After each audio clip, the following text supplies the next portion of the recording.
Welcome to Double Fries No Slaw. It is Thursday evening. It is preview time. Myself, TJ Pittenger, alongside freshly shaven Richie Barnes, no beard tonight, and then a guest from the Raleigh News and Observer, Jonas E. Pope the fourth. I said the whole thing there just because you wrote it out, so I figured I'd say it all. But how are you gentlemen doing tonight? I'm doing good, TJ. My wife is not happy with me at all. As you mentioned, I'm clean shaven for the first time in a year because, unfortunately, when you work in a hospital, you have to get fit for a respirator mask once a year and you have to be clean shaven. And that is my day job. That's what pays the mortgage, not this podcast, unfortunately. So I had to go clean shaven. And again, the wife's not happy. She's 4 years older than me, so she likes when I have the beard. I look older, but it's kind of nice being clean shaven for once. So I see what the listeners say. How about you, Jonas? I'm good. Now I feel like I should have shaved before coming on now. Other than I'm good. Also, I didn't know we were going just first names. Now I feel like a jerk for putting my whole name up here like that. So I should just go with Jonas after that. No, don't feel bad about that. Here, if it makes you feel better, bro, I'll do mine real quick too. So don't worry about it. So Richie's the jerk now for only having a first name. The jerk for shaving, the jerk for having only one name. Big game this weekend. Big game for both programs. We'll get into it in just a moment, but thank you again for your time and hanging out with us tonight, Jonas. Double Fries No Slaw brought to you by Guthrie's in Tallahassee. We told Jonas a little bit about it off air. Told him to go get his box. Double Fries No Slaw. There's two locations, 1818 West Tennessee Street and 2550 North Monroe. Make sure you throw that coleslaw out and get the double fries. Hey, you're in Raleigh though, right? You're in Raleigh? Yeah. The coleslaw up there. Where are you at? I'm in Knightdale, which is right outside of Raleigh, so pretty much yes. I mean, it's Raleigh adjacent, so yeah, it's pretty much Raleigh. Yeah.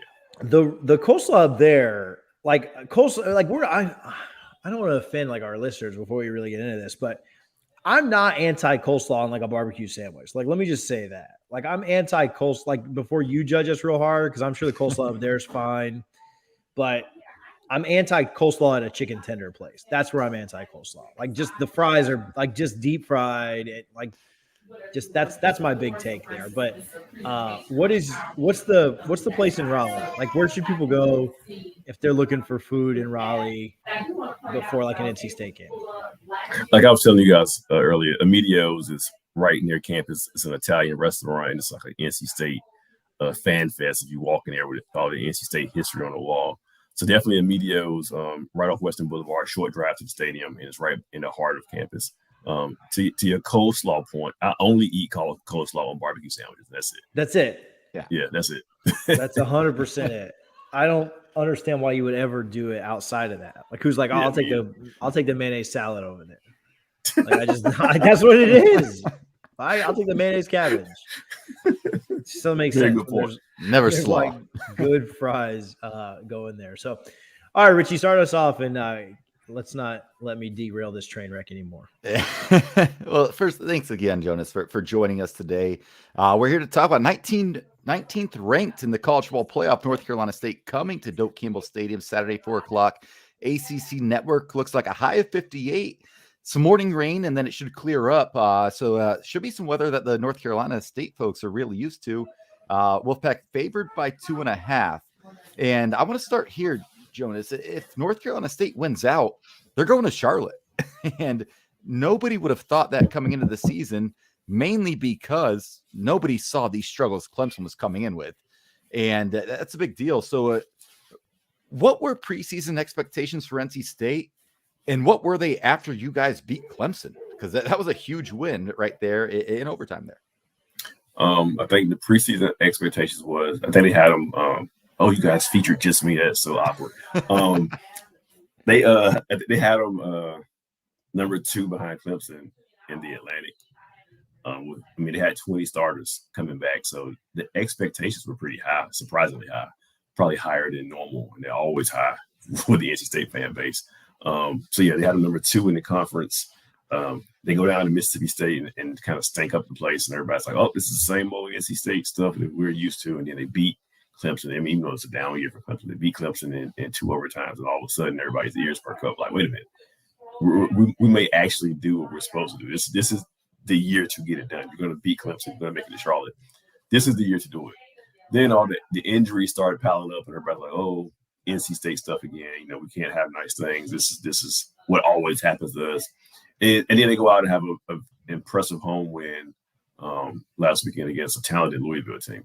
So, like you said, they went out. You know, Charlotte is the carrot at the end of the season, and they have to take care of business. And to me, it starts this weekend. You know, at Florida State, and it was cliche to say one game at a time, but obviously, if they don't win this weekend, it's going to be a lot more work. It's going to be required. They're going to need some help down the stretch. So, tight end Trent Penix put it the best when he met with the media yesterday. He said, "You know, we hold the pen and we can write our own ending. So, the easiest way to write your own ending is to win out, so you don't have to depend on any help. And hopefully, knock on wood again, they don't have any more major injuries the rest of the way." Yeah, and just what's the mindset of this team coming into Florida State? Obviously, they handled a pretty good Louisville team that was a really good offense heading into that game. And, NC State kind of shut that offense down, which was very impressive. What is NC State's mindset coming into this? Because I know Florida State, we had a really physically fought, emotional loss against Clemson. What's the Wolfpack's mindset? I mean, just like what I just talked about is that their destiny, they control their own destiny, and just Florida State's another team that can derail them and just in the way right now. I don't mean it in a disrespectful way. It's just the next team that's in the way of them getting to their goals. They're confident, especially coming up to Louisville win, but I think no one has come out and said it, but I think this team wants to prove they can go out and win on the road again. They're 1-2 on the road this year. The Miami game is one that they felt like got away from them. They lost by 1 in Miami. So knowing this team like I do, they want to go out and say, "Hey, we can do it on the road." Like, they're undefeated at home this year. Their fans are all thinking, like, of course you can win at home because you got your fans behind you and we're behind you. And, it's easy to win at home. But show us you can do it consistently on the road. So I think that's the way they found to kind of challenge themselves this week. Hey, we want to prove that we can go on the road and beat quality teams. Like, Florida State's not going to be a pushover. It's going to be a quality opponent at their place. So they want to prove that, hey, we're number 19. If you're number 19 team in the college football rankings, you got to win games like this on the road. And they want to show they can do it. TJ, you're on mute still. I think the headset popped out. Oh. This is a once a week occurrence. It happened on his show too, just before this. The NC State's had an interesting rivalry history with FSU. FSU leads the all-time series 26-14, and it's been kind of back and forth. I mean, FSU dominated a lot in the 90s, and since then it's been a little back and forth. I mean, longest winning streak in recent time was 4 years, and then NC State got a couple, and then we've split the last two. But typically a pretty, NC State is an opponent that we kind of look at and say that we should win that game every year, right? And I don't really know what the NC State fan base feels about that. I don't know if they would take offense to that or not. But this is certainly not a normal FSU team, and it hasn't been for the last few years. But what is the perspective from NC State fans where they're kind of like, man, we got to get FSU while they're down? Or is it a little concern knowing that there's still athletes over there? Or like, what is the expectation for this game specifically? Not necessarily in the grand scheme of things like you've kind of talked about with trying to take care of your own destiny and get to Charlotte and all that, but like, when you're viewing FSU, this is not the FSU that you normally would see every year. Well, everything that comes out of the NC State locker room starts at the top. And what Dave Durden talks about, his team they hear it and they kind of swallow it up and they kind of repeat it. And the message this week is, this was a Florida State team that had momentum, heading to that Clemson game. They had won 4 in a row or 3 in a row, 3 in a row heading into Clemson, and played Clemson well.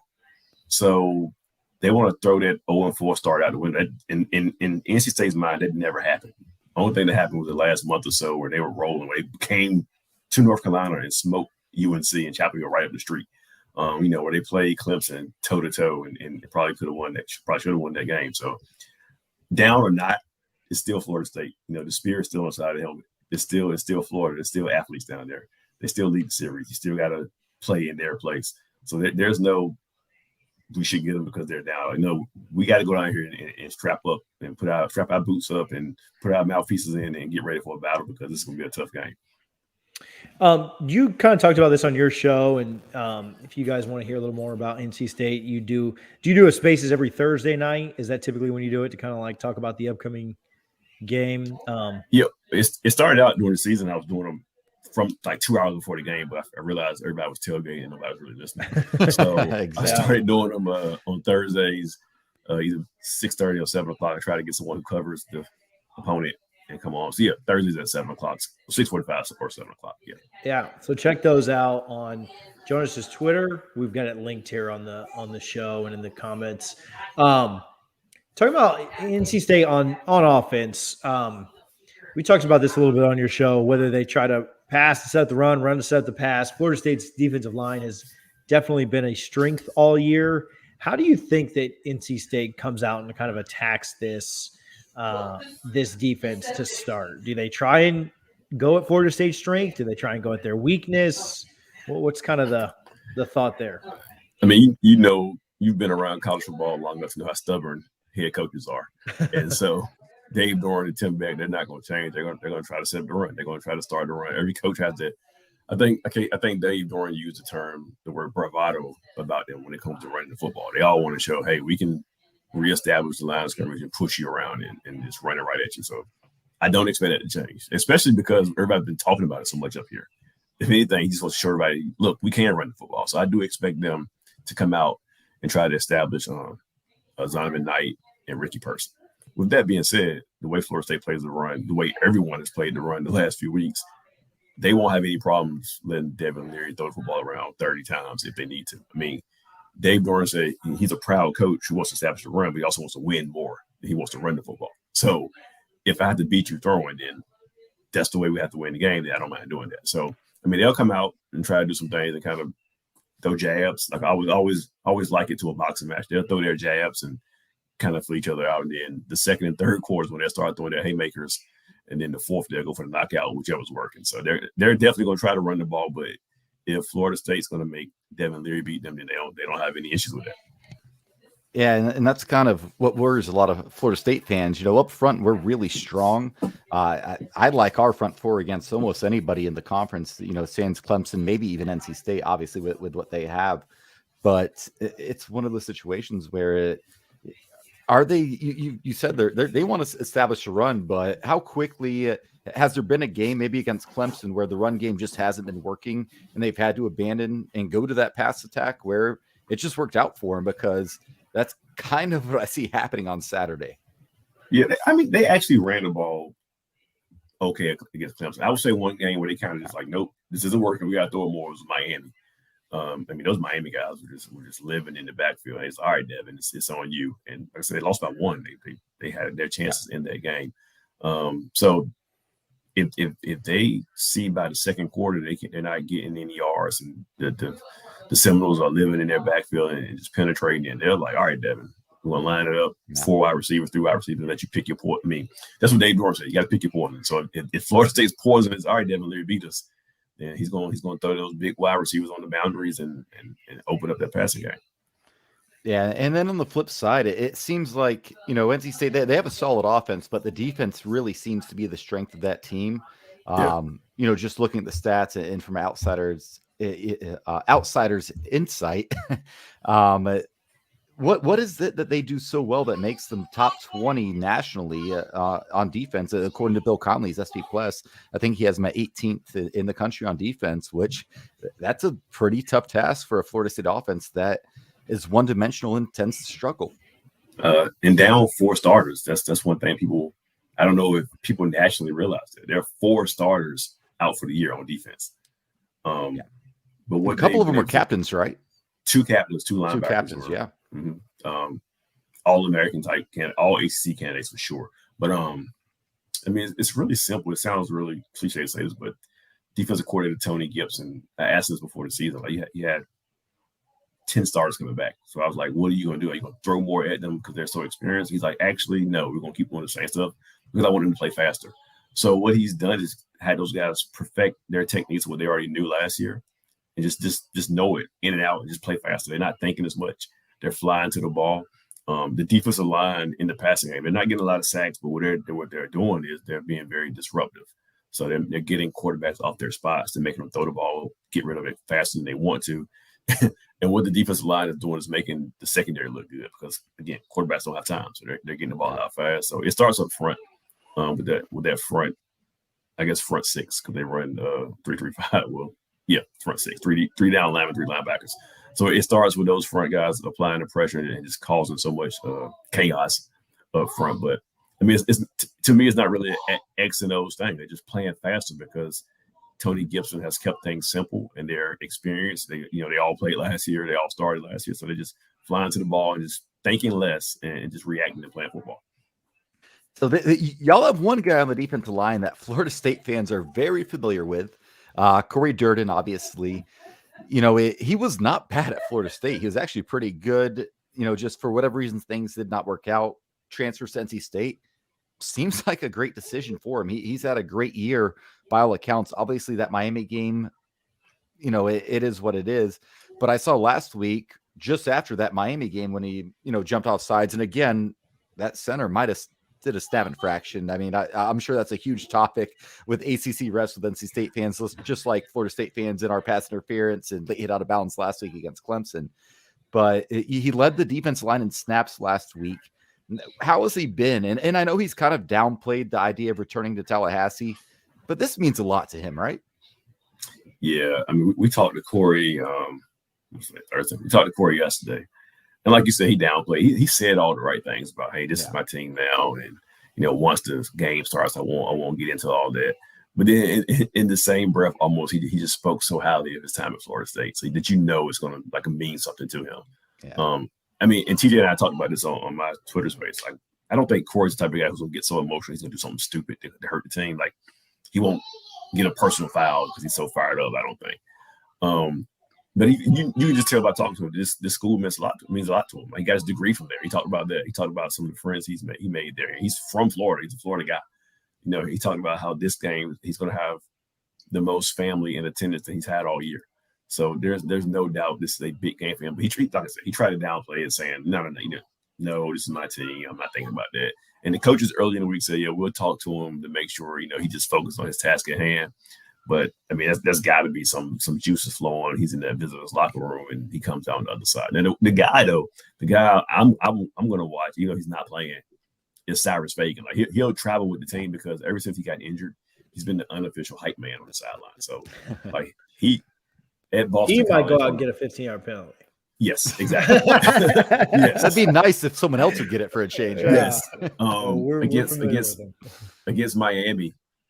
Again, he wasn't playing. He was just there. And like as the teams were going into you go to Miami, like the team got to cross paths going to the locker room. I don't know why it's set up like that. And I looked down and felt like, there's Cyrus right in the middle of it. And he was just doing all this. He's the unofficial hype man. So he's gonna be the one the coaches better contain and kind of keep under wraps pregame down there on Saturday. Just look at the Dolphins franchise, and that's why there's so much chaos in that stadium anyway. Go ahead, TJ. Yeah. There's just Miami's just all chaos down there in that city.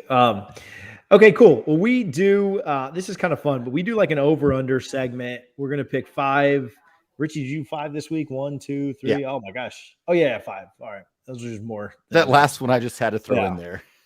So these are we've got a sponsor. It's Prize Picks. So I don't know if you've heard of them or not, but if you guys are listening, check them out. Go to your app store, whether you're on Apple or Android, download the Prize Picks app. Use code NOSLAW. That's capital NOSLAW. Again, unless you're getting a barbecue sandwich, that should be kind of your life's motto. Anyway, no slaw, no space, NOSLAW. They will match you up to $100, 100%. So if you deposit 50, they'll give you 50. If you deposit 100, they'll give you 100. If you do 101, they'll give you 100. So I don't know how else to explain that math. You can bet on or wager on just about anything. I'm not supposed to use the word bet, but it's daily fantasy that you can wager on just about anything. We're going to do a bunch of college football from this game upcoming. And but if you want to parlay that with LeBron James's over-under and Sidney Crosby's gold scored and Brooks Tom Brady's score tomorrow. Yeah. Tom Brady's rushing yards. You can kind of parlay all of it together. So go check out the Prize Picks app. Use code NOSLAW for 100% match up to $100. Richie puts these together every week. There's no accountability because this year he's not tracking the results. Last year he used to tell us who did what the week before. This year, that's when I was making the lines, lucky. And I still came in last place with me making the lines. How does that happen? this year, we're not as lucky, but we're gonna pick some over-unders. Richie, what you got for us?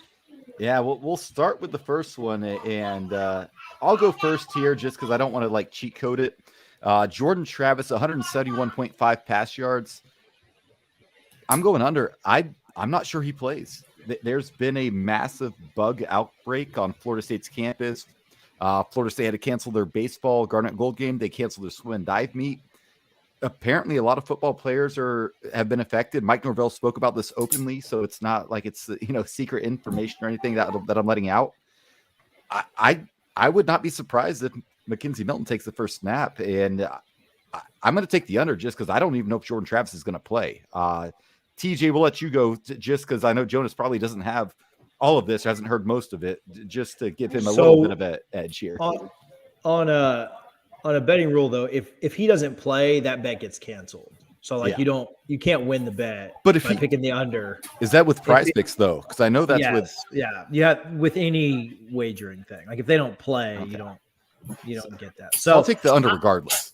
Yeah, I like the under on this. I think if Florida State wins this ball, it's because they're going to be able to run it effectively. I don't see us passing our way to victory. I will say I took the under on him last week, maybe I did take the over. I would know if Richie recaps, but I think I took the over, and then we got that 75-yard wheel route miraculous play, and that kind of got me over. But I don't think that happens again. I think if we win this, we run the ball to victory. So give me the under. I might take the under on Milton or anybody else that was starting too. Like it's not just a Travis thing. I think if we're gonna win, we're gonna run it. So we can't pass protect. Yeah, Jonas, we just gave you the cheat sheet. I was gonna say, what you taking the over here? Malik Cunningham did throw some deep balls last week and showed it Tyler Van Dyke. If Florida State has watched film, they have found some holes and some ways to attack NC State the same way. 170, you said it's 175 is his passing yards. 171.5. I'm taking over. Over? All right. Yeah. All right. So let's go to your guy, to Devin Leary, 264.5. Let's go straight to the NC State expert for NC State's quarterback. Over. 264.5. Yeah. All right. Over. TJ. Over. Yeah, I like the over on this. It's unanimous. I'd take him at 299.5. I'd take the over. So that's we'll see. In these, it's not I wouldn't call it a Vegas line because again, Prize Picks are a little different. They're not who wins. It's just over unders. But we'll see. Jordan Travis, 44.5 rush yards. I'm going to lean on TJ here a little bit where he said, which I completely forgot when I was putting this out, that if he doesn't play, it doesn't matter. If he plays, I think he'll get the over. So give me the over on Jordan Travis, 44.5 rushing yards. Let's go Jonas and TJ. Yeah, Tony Gibson, the defensive coordinator, talked about it earlier this year. He said it without really coming out and saying it, how State sometimes can struggle against running quarterbacks. So I'll take the over as well. I like the over. Like you said, as long as you're not getting penalized for, what if he doesn't play or whatever, like you're betting this, assuming he's going to play. It gets canceled if not. So I like the over on this. But I do think it's close. I think this is set really well. I mean, you got it at like 50 yards there. So, but I like the over if he plays. He didn't run well last week, so I think it'll be better this week. Sorry, go ahead. I was about to say, even though the Drake Thomas and the NC State defense did a great job for the most part containing Malik Cunningham last week, but I'll still take the over on Jordan Travis. Yeah, we did not contain him, 31 points in the first half. But we'll go to the next pick, Jashawn Corbin. And this is the second toughest one to me. And I'm going to make our guest go first on the last one we have coming up because that's the toughest one to me. But Jashawn Corbin, 72.5 rushing yards. I feel like in Doak, he just runs the ball really well. TJ, which way should I go here? I'm going over. I went over with him last week, and it kind of let me down. I won't say it was his fault just because nobody ran the ball well against Clemson last week. But I like the over here. I like him to have a little bit of a bounce-back game. I don't know if he gets up to his traditional 100, but, man, he's got a great chance to do that in one play just about any time he touches the ball. So give me the over on that one. Jonas, what do you think, man? Won't be a total homer on this one. And NC State, the top rushing defense in the league. So I'm going to take the under on this one. So I saw David Hill Joint, a friend of the show, been on here once or twice, I can't forget, but he put a tweet out that had like the top 8 defensive players to either stop rushes for no gain or a loss, and NC State had 3 of them. That scares the hell out of me, and I'm going to take the under. And if Mackenzie Milton gets a start, I'm going to hammer the under, because you take away an aspect that Jordan Travis brings to the table where you have to account for him. You don't have to account for Milton. So I'm a little bit of a gambling man here, leaning towards Travis may not play. I'm going to take the under. Even if Travis did play, I think I'd still take the under, because that NC State, that front 7 or so, front 6, as you called it, Jonas, is so good. And the last one, I couldn't believe this was on Prize Picks, but Devin Leary over under rush yards. Jonas, what do you think the line is? For Devin Leary rush yards? Devin Leary rush yards. What do you think the line is? Over under? Wait, you asked me how many I think they have him down rushing for. They expecting to rush for this game? Yeah, his over under on rush yards. Keeping in mind that sacks do take off rushing yards in college. For Devin Leary? Oh, he doesn't run the ball. 50, 60 yards, maybe? 1.5 yards is the over under for Devin Leary. And I have no clue, because I've not watched much NC State, but I do like Florida State's defensive line a lot. I think we can get a couple sacks. I do think NC State's offense will have success. I'm going to take the under just because of sacks. And I purposely asked you about that. And when you said he doesn't run the ball, that kind of that tilted my hand at that point. I'm going to take the under 1.5, because again, 2 sacks. He needs 22 rushing yards to make that up. So I'm going to take the under. TJ. It looks like his long this year is 17 yards. He had a 4-yard long against Clemson. He had a 3-yard long against Louisville. Against BC and Louisiana Tech, it was 2 and 2. Was that 17 against Miami, right? Was that Miami? 17 against Miami, yeah. He had a touchdown. What's crazy about that is he had a 17 against Miami was his long, and he finished with 1 yard rushing that game. And so because of the fact that sacks count. So dumb. I think I'd have to go with the under here, but that's also obviously hoping that FSU can get to him a couple of times, because if not, I think that if we only sack him once, I think he goes over, but give me the under on this. His long rushing for the year is 1 yard. So, to finish a game. So they set that line pretty well then. Yeah. Actually, I take that back. Against Furman, he had 1 7-yard rush and wasn't sacked at all. So he had 7 in that game, but against FBS opponents, it's not been good. I love taking the over/under on rushing yards of a pocket quarterback, just because I see those on NFL games all the time. Like, I'll bet Tom Brady like 4.5 rushing yards, just because. That's dangerous though, because he'll have like 3 quarterback sneaks in a game. Yeah. And so like you get like 3 yards. Don't count against your rushing yards in the NFL. That's dangerous in the NFL. All right, so Jonas, 1.5 yards for Leary. And we'll get into score predictions after this. I just feel like, all right, this is my logic behind this. Last week against Louisville, there were a couple pass plays where he had running room in front of him, but he tried to force the ball just into places, and they were incomplete passes. He should have taken off a ran. Dave Dorn kind of talked about that on Monday. So I feel like it's something that's addressed. They addressed with him this week. Like, hey, you had an opportunity to take off. First of all, he's horrible at sliding. You can tell he never played baseball. But so maybe that's why he doesn't want to take off. I feel like this week he makes that side adjustment and he takes off a little bit more and gets pick up some rushing yards. And I think the line protects him better than we expect. What I got to lose? I'm taking the over. Why not? No risk here. Yeah, right. Yeah. You don't have to come back next week and answer to our listeners, me and TJ, and I just ignore it. So it doesn't matter. All right, cool. Well, thanks for doing that with us. We have fun with it. Talk to us. I don't know if you put out like an official prediction or not, but we'll go Richie first, then I'll go, and then we'll let Jonas finish it up. But Richie, what's your score prediction? How do you see this going down? Yeah, I think last week was a very emotional loss for Florida State on the road after winning 3 straight with a bye week. So they'd gone 34 days without a loss.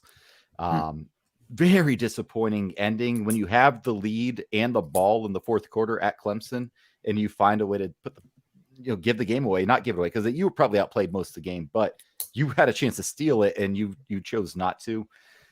I think NC State's very physical, not as physical as Clemson, but again, very physical, coming off a very physical game. This bug outbreak, and not trying to make excuses or anything here, but injuries, Dylan Gibbons on the offensive line. He played last week at Clemson, but you could tell he wasn't healthy. I just don't think Florida State's in a good spot this week. I still don't trust the secondary or linebackers. I'm going to go NC State 33, Florida State 20. We talked about this on Jonas's show, on his space on Twitter. I'll tell you, the one thing that I've been most surprised with on this team is the fact that they haven't quit, because in 2017, I think we watched them quit. In 2018, I think we watched them quit. Yeah. 2019, we watched them quit. 2020, I think the team quit last year. And so the fact that Norvell has gotten the buy-in from these guys to continue to go out there and just absolutely battle. I mean, they were getting absolutely dominated in the second half of that Clemson game, and Clemson was just kind of missing field goals to keep them in it. And to see them kind of continue to battle and force a big play and find a way to get that lead. The defense, not that Clemson's offense is great by any means, but the defense continued to go out there and bust it and kind of work their tails off, and probably did enough to win, holding Clemson to so low. And then you just kind of have a couple of mistakes down the end, and you lose it. But I like the way the Florida State's fighting right now. I think that I would revise this if, like you said, your starting quarterback ends up being out, or three of your offensive linemen end up being out. But if Florida State goes into this game full strength, full health, I think they find a way to win. I think it's something like 31-27. I think it's incredibly close. But I think the game being in Doak, afternoon game, it'll be exciting there. The Clemson game was a little bit of a letdown, but this is definitely a different team than the first third of the season, when they obviously didn't win a game. So full health, full strength. I like the Noles to win this, just razor thin margins, 31-27. I'll tweet out a prediction if we find out that a bunch of guys aren't going to be there or something like that. Yeah. But at this point, if I talked about this with Jonas, if the Vegas line hasn't moved and that's wild, all these right? prize picks are available and stuff like that, then I know that we're hearing things around campus and things are getting canceled, but Vegas is still saying it's a 2.5-point game. I like the Noles to find a way to win. That line jumps up to 7 by kickoff. I'll revise this. But Jonas, what do you think? I think Florida State, like I said, I've been saying to anyone who would listen, this is going to be a dogfight. I think it's a close one. I think Florida State kind of jumps on State early, or takes the lead until late to the game. State, they get hot in the fourth quarter like they did last week. They find a way to kind of, the ball bounces their way. I don't. It's just something about this team this year. Things are just going their way. I'm talking about NC State, except in the Miami game where they couldn't catch a pass in the fourth quarter. But this week they right those wrongs. The ball bounces their way in a good way, and they pull out a 38-35 win on the road. Ooh, I like exciting. The high scoring. Yeah, so you're hammering the over, Jonas, huh? Yeah. 55.5 over, man. Yeah, I like some good high scoring. It's kind of like Miami game, but like I said, it's just karma, man. The football guys, it's time for things to bounce State's way. They have for the most part. They need some breaks on the road. And this life's too short to bet the under, right? Yeah, for it. Yeah, and actually, we just got sports betting in Florida. Did you guys have it in North Carolina?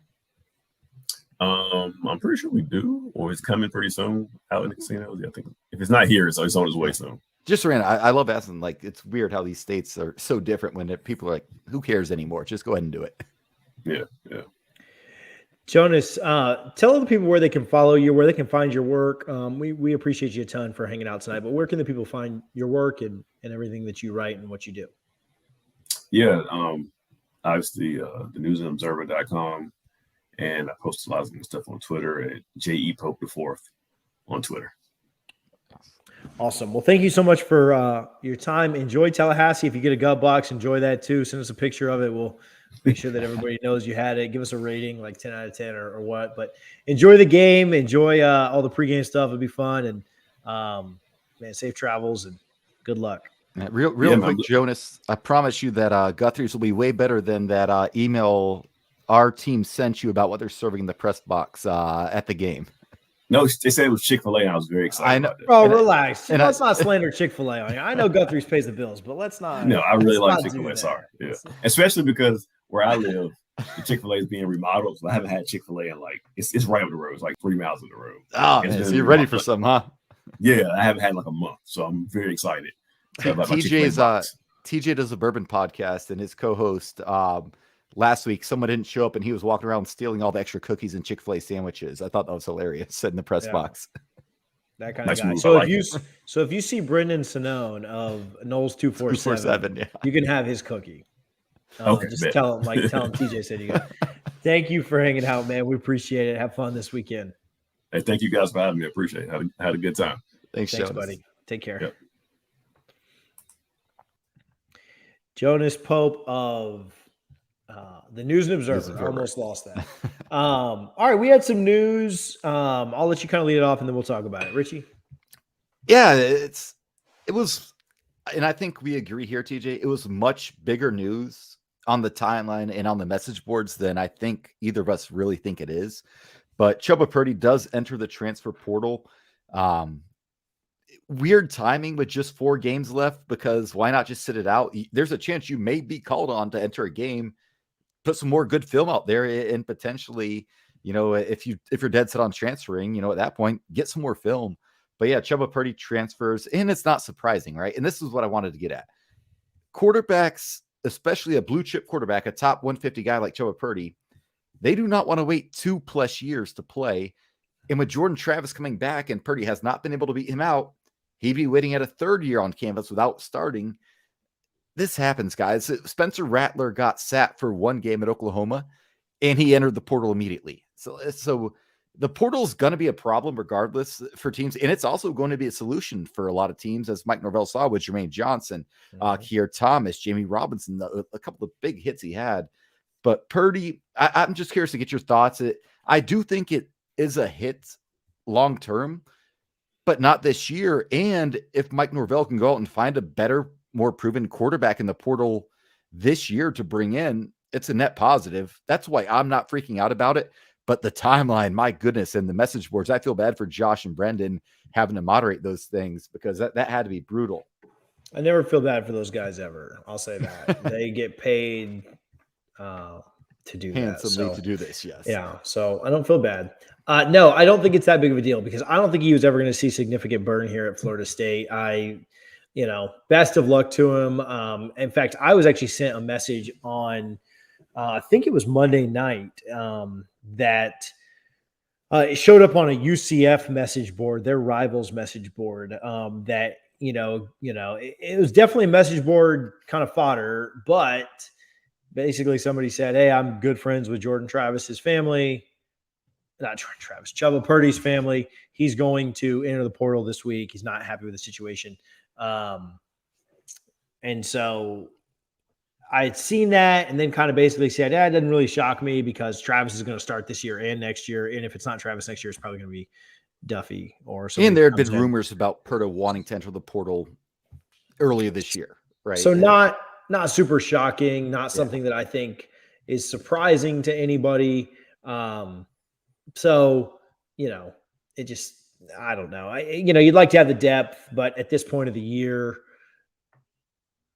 it just is what it is. I don't think it's that big of a deal. Obviously, game's unlikely. Yeah. Yeah. You'd probably rather have him, but again, Travis is your quarterback this year and most likely next year. And so I just don't think that this is all that big of a deal. Wish him best of luck. But yeah, he was probably never going to come in here and compete for much, just based on, where FSU's roster is. And so the last thing I'll say is, if Mike Norvell thought he gave Florida State a better chance than Jordan Travis right now, he would be playing ahead of Jordan Travis. Mike Norvell's not picking favorites when he's won 6 games at Florida State in, a year and a half equivalent of college football. If he thought Chubba was the guy, he'd be playing him. Clearly he's not. And that's not a slight against him. We talked about Corey Durden earlier, who was solid at Florida State, but now he's really good at NC State. Sometimes you need that change of scenery, and maybe Chubba Purdy just needs to go. Maybe I have no idea where he goes. He was once committed to Louisville from Arizona. Arizona State really liked him. Wherever he goes, I think he's going to have a chance to still have a really good college career. It just, the stars didn't align at Florida State for it, and that sucks. But like you said, TJ, wish him the best. And I do think he's a really talented kid that can still, make a positive impact on a team somewhere. Yeah, and I hope he does. I mean, Yeah. certainly hope that he is able to go on and make a difference elsewhere. So sucks that it wasn't with us, but it's all good. So anything else? Do you have anything else tonight? I think that was really the only bit of news that we had. No, just tomorrow you have. So if you're listening to this on Friday morning, Florida State will be playing the Aubrey Boyd game, an annual game. Aubrey Boyd played for Florida State in the late 80s and played a pickup football game and tragically had an injury, broke a vertebrae. He was paralyzed. So every year, Florida State does one of their exhibitions for Aubrey Boyd and his charitable foundation and he's just one of the biggest supporters of Florida State basketball. Leonard Hamilton has nothing but good things to say about him every time he's asked. Aubrey Boyd, he's there doing the chop every year. I remember the first time I heard the story my freshman year at Florida State when I was at the Aubrey Boyd game. Such an inspirational story. And if you're in Tallahassee, it's free to go to the game. It's free to park. That's the best Friday night. Who cares if you have to pay $9 for a Bud Light at the concession stands? You didn't pay for a ticket. You didn't pay to park. Go support Florida State. They are going to their final exhibition game before next week when they do open the season. I'm just a huge fan of Aubrey Boyd and Florida State for continuing to do this, and Leonard Hamilton and everyone involved. I just hope everyone, if you're in Tallahassee and you're able, please go support this game. Richie got me so upset with that I just totally X'd out of the chat and left for a minute while he was explaining it. If you're not in Tallahassee, you can support FSU by watching their women's volleyball team or women's soccer team. Volleyball is on the road, has an away game at Clemson, if I remember correctly. Hopefully I'm not screwing that up. But they play Clemson tomorrow evening at 7 p.m. You can watch that on Watch ESPN. Clemson tomorrow, Georgia Tech this weekend. And then you can watch the soccer team, which competes in the ACC championships. It's the semifinals, I believe, this weekend against Wake Forest. Wake Forest upset Duke, so Florida State gets Wake Forest this weekend. Winner goes to the championship game. So go Noles tomorrow night. Both volleyball and soccer compete. If you're not in Tallahassee, you can check out both of those games. And like you said, basketball, both men's and women's, get started here very shortly. Obviously, we talked about a couple of cancellations. Petra, the women's volleyball, won her first match in the ITA National Fall Championships. One of the first. So she moves on to the round of 16 in the ITA National Fall Championship. So good luck to her as she continues. Tennis, right? Yeah. Yeah, you said volleyball. Okay, tennis. I'm asleep. But yeah, women's tennis. So check that out. We'll kind of retweet that as that kind of continues to happen as well. So I think that's it for kind of around the horn. Obviously, the Noles play Saturday at 4 p.m. Yeah. Dude, I am not doing anything. You going to the bar out to watch? Like, I'm staying home. So if we win, I'm down to do instant reaction. But if you're out of the bars and hammered, then we won't do it. No, I don't go to the bars often for games. Literally, I went last week because I feel bad. So we have another couple that went to Florida State that we're real close with, and they always come to our side of town or our house for the games, and they live downtown Orlando. So we're like, all right, it's a big game. We'll come downtown, but I'll watch this one at the house. Really, really nasty weather expected in Central Florida, probably for UTJ too, and me in Orlando tomorrow into Saturday. So Saturday is going to be chores all morning and early afternoon, watch the game, and then figure out what I want to do at the night. I feel you. I've spent the last month and a half cleaning this house up and getting everything done with it, and we're done. Everything's finished, so I'm not doing anything Saturday. I may go do something fun with the kids in the morning if the weather's not terrible, but I'm not doing jack, man. My next few weekends are loaded. Yeah, my next few weekends are loaded, so I'm going to enjoy this weekend of not doing anything. The Bucks are off, so Sunday I might not even watch a second of NFL football and just enjoy the day with the wife, go get brunch. It's supposed to be beautiful weather in Orlando, high of 70 and sunny. We'll probably take the dog to brunch. Yeah, we're that guy. We're that couple that takes our dog to brunch. Oh, man, I've got enough complaints about that. We're going to have to get on that. But anyway, all right, cool. Well, we appreciate you guys hanging out. Thanks for watching. Thanks for listening. Thank you again to Jonas for coming on. We're excited for the game this weekend. We'll be back with you Saturday or Sunday to kind of recap it and talk about hopefully another FSU victory to get us a little bit closer to a bowl game. I don't know if that's going to happen or not, but Got to win this one to even get close to that. We will see you guys next week. Until we see you guys again, thank you for hanging out and go Noles.